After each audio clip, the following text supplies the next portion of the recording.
and welcome back to Incoming, an ongoing series where I chronicle tabletop RPG products that I buy. You've probably noticed that I have altered the branding for these a little bit and renamed the first two videos. I figured if I'm going to do this and take it seriously, it deserves a little work. Today, we are going to look at these four shipments I got. The Mycologist's Primer, Gary's Appendix Issue 9, the Game Master's Little Helper books, and Awaiting the Burning Gods. I didn't get all these on the same day. I got them over the course of February, and I'm just now sort of playing catch-up. This one's going to be pretty short, because I just don't have a lot to say about all of these, which is fine. The purpose of these videos is to chronicle what I buy, not necessarily have opinions and thoughts. Let's get started. First on the list is the Mycologist's Primer. So, the first book we're going to look at is the Mycologist's Primer. This is by Anna Urbanek and Jacob Wise, who go by Double Proficiency. This is the third in a series. The first was called the Herbalist's Primer, and the second is called the Geologist's Primer, where they covered herbs and flowers, and in the second one, geodes and rocks and stuff. Basically, these are encyclopedias of real-world phenomena, like, in this case, mushrooms, where it will go by a description of it, the habitat and cultivation, and then the foraging and preparation, but then it has medicinal properties and magical properties based on, like, real-world magical tradition. These books are full of great original art. You learn real things about the real world in them. They're huge. They're extremely well-made and well-shipped. They are extremely useful in a game that has a lot of overland travel or realistic survival mechanics. It's really just fun to look at and fun to read. These I actually don't even really buy for me. I buy them for my wife, who's really interested in these and likes to look at them. There's also, like, all sorts of ways that you can use fungus and mushrooms, where they are in the world, all sorts of stuff. And then fungus generation tables. Here's some of the game stuff in the back. This is really the meat for the Game Master. So, like I said, I don't have a whole lot to say about this one, other than it's really good, and you should check them out. Alright, up next is Gary's Appendix 9. Up next is Gary's Appendix Issue 9.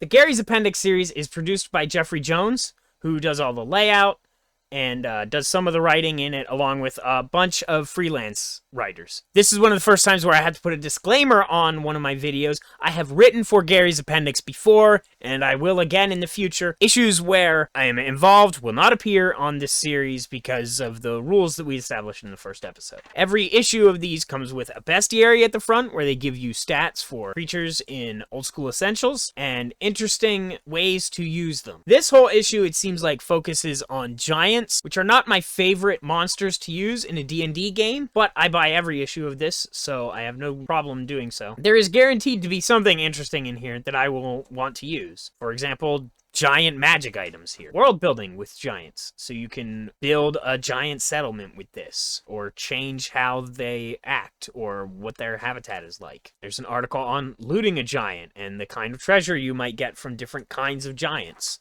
All in all, another solid issue of Gary's Appendix. One that I would check out, especially if you like giants or are planning on running in a giant-themed campaign. Up next, we have these Game Master's Little Helper books from Bloat Games. I'm mostly going to be focusing on these two. This one is apocalyptic and sci-fi tables. This isn't really my expertise. I have a lot of Mothership content, and I'm not really interested in, like, post-apocalyptic stuff, so we're not really going to talk about this. So first, we're just going to look at this Fantasy Tables zine. The layout on this is really solid. I'm pretty sure all of this art is, like, stock art from Dean Spencer or other creators, which is fine. It's just there to be a placeholder. This is the meat of what you want.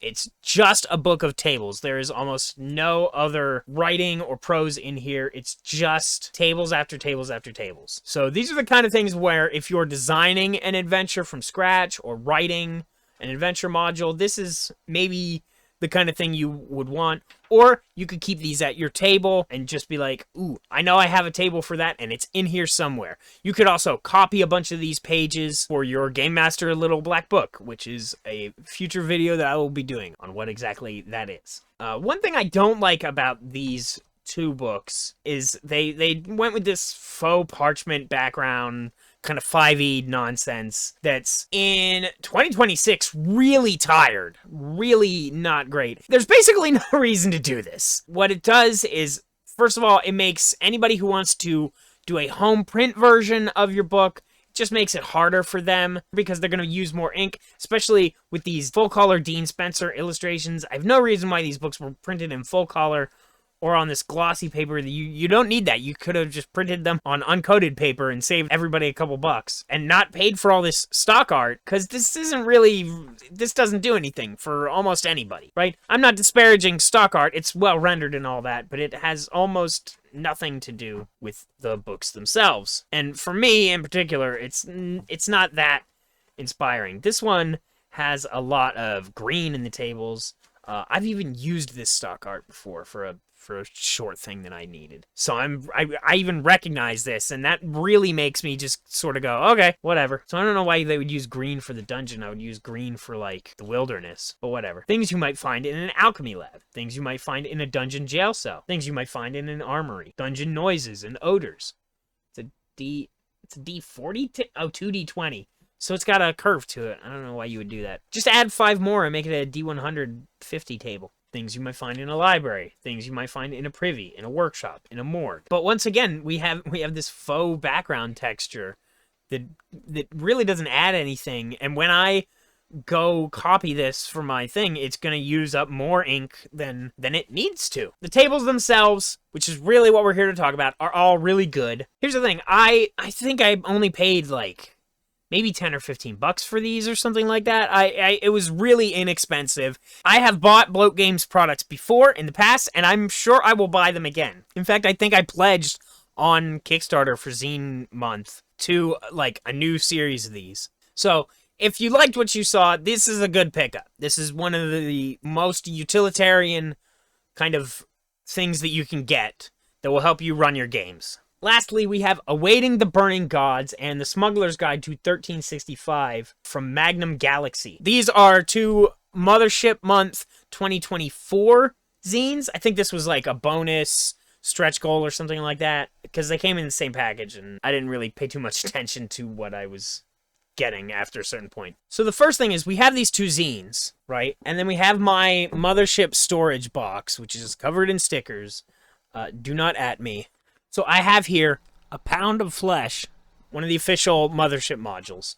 And as you can see, it fits right into the box perfectly with just the tiniest amount of wiggle room. It fits in perfect. This is an 8.5 by 5.5. Sometimes they call it digest. Sometimes they call it zine size. Sometimes they call it half letter. Whatever you want to call it. It's 8.5 inches by 5.5 inches. And it fits perfectly into the box. This is what all the Mothership modules are designed to be. Now, here we have Awaiting the Burning Gods. And maybe you see the problem already. This is an A5 book. So, when you take the box, it doesn't quite fit. It's too wide, and it doesn't take up the whole thing.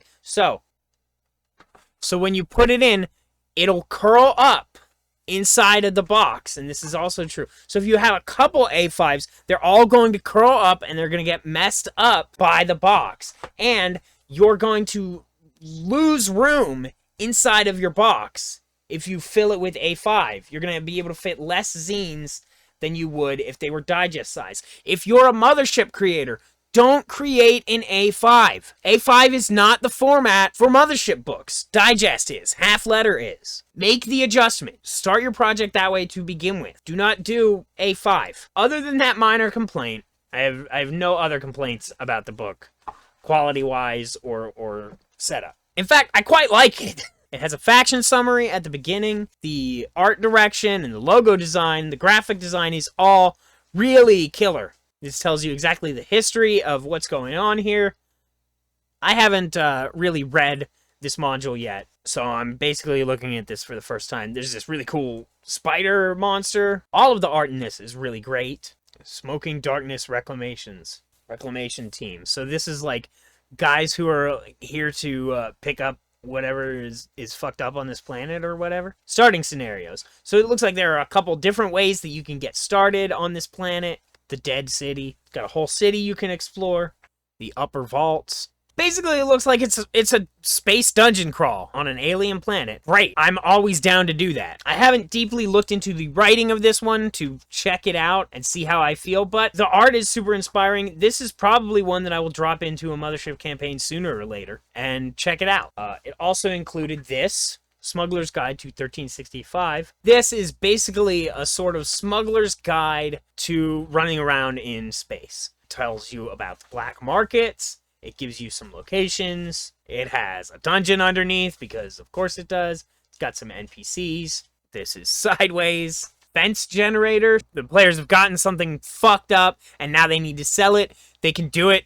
You know, you can figure out who they're going to sell it to or sell it through. D100 treasures, loot, and contraband. Perfect. This is the kind of thing that you need in your game, because the players are always going to be looking for something that they can sell or something fucked up that they can find. This ties into Awaiting the Burning Gods. It gives you a framework to tie into the campaign if your players want to be smugglers, or Nirvana on Fire Expanded Edition, or Dying Hard on Hardlight Station, or even the Cleaning of Prison Station Echo. It also looks like there's a little adventure here that you can run, probably as a one-shot to get started with a smuggler campaign. Looks really good. Oh, it even has a custom character class right on the back of the book. So right there, you can get started with that. This is a good, high-quality set of books. It's a shame about that A5 thing, but I'm not going to hold it against anybody who makes an A5 book. It's just annoying for me as somebody who owns the boxes and likes to use them. Thanks for watching this episode of Incoming, and I'll be back next time I have something I got in the mail. Until next time, take care of yourselves, take care of each other. Black Lives Matter, trans rights are human rights. ACAB, make art, not content. And stay gold.